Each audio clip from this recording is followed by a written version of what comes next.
January 11, 2003. The weather in rural Indonesia was unusually hot, keeping most residents indoors.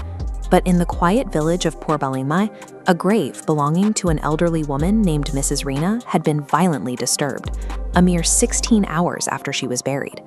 The coffin was empty. Terrified locals quickly called the police. Following a trail of disturbed, blood-colored dirt, investigators were led directly to the edge of the village, stopping at a small, dilapidated bamboo hut. Inside the hut, they found scattered human bones. On a table sat a plate of rice, accompanied by something that closely resembled cooked meat. The man living in the hut was named Sumanto. Within days, his name would terrify a generation of Indonesian children, earning him the grim reputation of the nation's own Hannibal Lecter. This discovery turned a small village's grief into a high-profile forensic investigation. It forced the community to confront the fact that a man in their midst had been living in such total isolation that his descent into cannibalism went undetected until a grave was robbed. Decades before the crime, Sumanto lived a surprisingly comfortable life in central Java. His family owned inherited land, allowing him to afford clothes and toys that his neighbors in the hillside village could not. That early stability collapsed during his middle school years.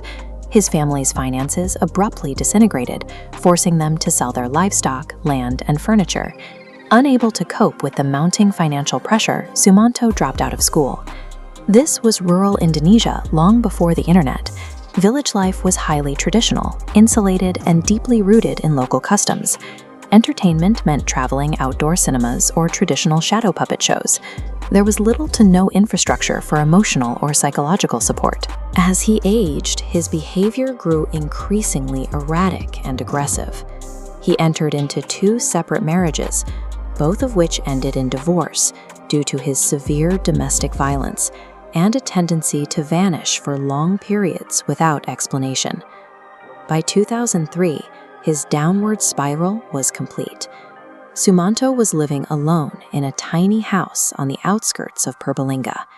He was starving. He could not afford rice, let alone meat.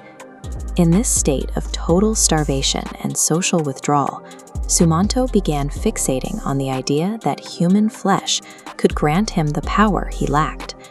He traded a life-threatening hunger for a horrific plan to achieve supernatural status through the consumption of the dead. When the village announced the passing of the 81-year-old Mrs. Rina, Sumanto formulated a plan. He waited for the burial to conclude and the cemetery to clear out, returning under the cover of night. He dug up the fresh grave, pulled the corpse out, and hauled it back to his hut in a bag. He then dismembered the body and cooked portions of her flesh, exactly as if it were normal meat. When the police arrived to arrest him, Sumanto did not resist. Instead, he offered a chillingly calm smile. Asked by investigators what the meat tasted like, he casually replied that it was worse than dog, mouse, or cat. Sumanto told police he sought supernatural protection. He believed that by consuming human flesh, he would become invulnerable to physical harm and eventually gain the power of immortality. He claimed he learned this practice from a dukun, a local shaman posing as a spiritual healer, who instructed him that eating 7 corpses was the only way to achieve ultimate power and the ability to resurrect the dead. In highly insulated rural communities, belief in spirits and shamans runs deep. When traditional mysticism overlaps with untreated, severe mental illness, psychological collapse can easily be masked as spiritual devotion until it turns fatal. Rina was not his only victim. Police uncovered more bones inside Sumanto's home, alongside clothing belonging to an elderly masseur who had vanished after visiting the hut. However, investigators hit a massive legal hurdle. Because they lacked physical, forensic evidence linking the recovered remains directly to a murder, the police could not officially charge Sumanto with homicide. The case moved to trial amid massive public outrage.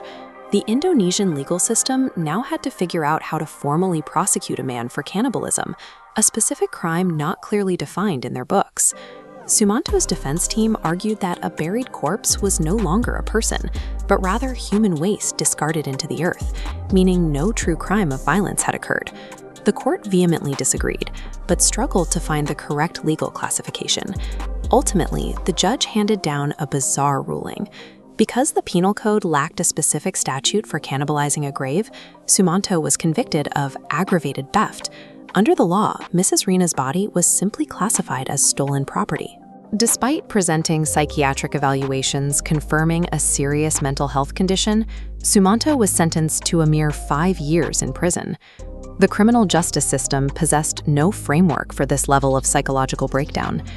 By prosecuting the theft of a human body as if it were a stolen bicycle, the rigid penal code failed to process the severe illness driving the crime. Sumanto did not even serve his full sentence. In 2006, after only 3 years, he was released early for good behavior. Predictably, his hometown refused to accept him back. With nowhere else to go, he was taken in by the An-Nur Islamic boarding school. There, he underwent intense spiritual and psychological rehabilitation, with locals noting that he became significantly gentler and friendlier. After years out of the spotlight, his re-entry into public life was highly unorthodox. He began participating in bizarre local tourism events, including a sanctioned foot race where participants paid to be playfully chased by the former cannibal. This strange public reception paved the way for a modern reinvention. Sumanto launched an official Instagram account, pivoting completely into the role of a digital content creator. In a surreal twist, his most popular uploads are mukbang videos.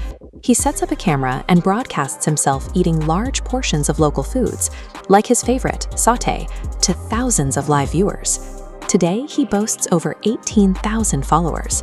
He operates as a brand ambassador, smiles for the camera, and posts daily motivational quotes that students genuinely leave supportive comments on. On Instagram, Sumanto's feed is indistinguishable from any other lifestyle influencers, high-contrast food photography, and motivational captions. In this infinite scroll of content, his history as a cannibal is treated as a piece of trivia in the comment section, effectively buried beneath a new layer of digital branding. The contrast is difficult to process. The starving, delusional outcast who dug up graves out of desperation has been entirely replaced by a smiling, camera-ready entertainer reminding his audience to practice daily gratitude.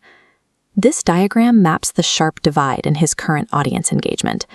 On one side, viewers praise his rehabilitation and support his second chance. On the other, users leave deeply uncomfortable, sarcastic remarks, highly skeptical of the food he consumes on screen. This creates a strange ethical tension. Are these followers genuinely supporting a rehabilitated man's recovery, or are they simply extracting entertainment from a macabre history? Sumanto's transition from a village hut to an Instagram feed tracks a shift in how we process horror. We have integrated a man who desecrated graves into the same digital ecosystem used for food reviews, turning a period of nationwide trauma into a stream of interactive media.